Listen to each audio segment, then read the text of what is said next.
இன்றைக்கும் இந்த சிறப்பான நாளில் உங்களை பார்க்க ரொம்ப சந்தோஷம். இயேசு கிறிஸ்து நமக்காக நம்முடைய வாழ்க்கையில் பிறந்திருக்கிறார். அவர் பிறந்தது நிமித்தமாக அநேக ஆசீர்வாதங்களும் அநேக நன்மைகளும் நம்முடைய வாழ்க்கையில் பிறந்திருக்கு. நாமே ஒரு புதிய பிறப்பாக இருக்கிறோம். இன்றைக்கும் இந்த நாளிலும் தேவன் தம்முடைய சகலவித ஆசீர்வாதங்களால் உங்களை ஆசீர்வதித்து வழிநடத்துவார். ரோமர் 8:32 இப்படி சொல்லப்பட்டிருக்கு. தம்முடைய சொந்த குமாரன் என்றும் பாராமல் நம்ம எல்லோருக்காகவும் அவரை ஒப்பு கொடுத்தவர் அவரோடே கூட மற்ற எல்லாவற்றையும் நமக்கு அருளாதிருப்பது எப்படி?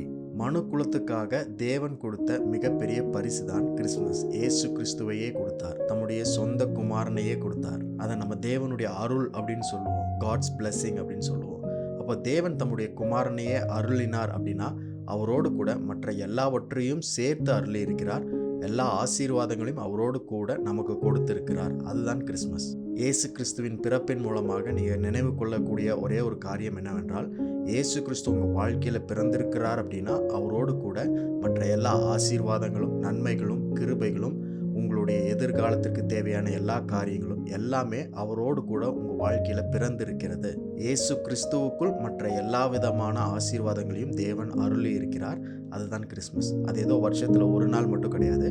ஒவ்வொரு நாளும் நீங்கள் கிறிஸ்துவுக்குள்ளே இருக்கிறீங்க அப்படின்னா உண்மையாலுமே உங்களுக்கு தேவையான எல்லாவற்றையும் அவருக்குள்ளே அருளி இருக்கிறார் என்பதுதான் சத்தியம். ஆகவே இன்றைக்கு இந்த நிலைமையில் இந்த நாளில் உங்களுக்கு எது இல்லைன்னு நினச்சி நீங்கள் கவலைப்படுறீங்களோ அது எல்லாமே இயேசு கிறிஸ்துவுக்குள்ளே தேவன் கொடுத்திருக்கிறார்.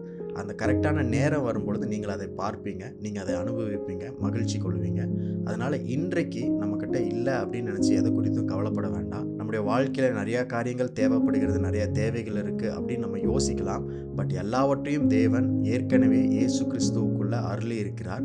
அதுதான் கிறிஸ்துமஸ். உங்களுக்கு நாளைக்கு தேவையான காரியங்களையும் சரி, 10 வருஷம் கழித்து என்ன தேவையோ எல்லாவற்றையும் எப்போ இயேசு கிறிஸ்து பிறந்தாரோ அப்போவே உங்களுக்கும் கொடுத்துட்டார். ஸோ நீங்கள் எதை குறித்தும் கவலைப்பட வேண்டாம். மகிழ்ச்சியாக அவர் உங்கள் வாழ்க்கையில் பிறந்திருக்கிறார். நீங்கள் ஒரு புதிய வாழ்க்கையை வாழ்ந்து கொண்டிருக்கிறீங்கன்ற மகிழ்ச்சியில் சந்தோஷத்தில் ஒவ்வொரு நாளும் வாழுங்க. தேவனுடைய அருள் உங்கள் வாழ்க்கையில் இருக்கிறது. தேவனுடைய குமாரனையே உங்களுக்கு கொடுத்துட்டார் அப்படின்னா மற்ற எல்லாவற்றையும் எப்படி கொடுக்காமல் இருப்பார்? அதனால தான் சொல்லுகிறார், எல்லாவற்றையும் இயேசு கிறிஸ்துவுக்குள் உங்களுக்கு அருளி இருக்கிறார், கொடுத்திருக்கிறார். தேவன் உங்களுக்கு கொடுத்த எல்லா நன்மைகளுக்கு நன்றி செலுத்துங்க. இனிமேல் நீங்கள் பார்க்க போகிற எல்லா நன்மைகளுக்கும் இன்றைக்கு நன்றி செலுத்துங்க.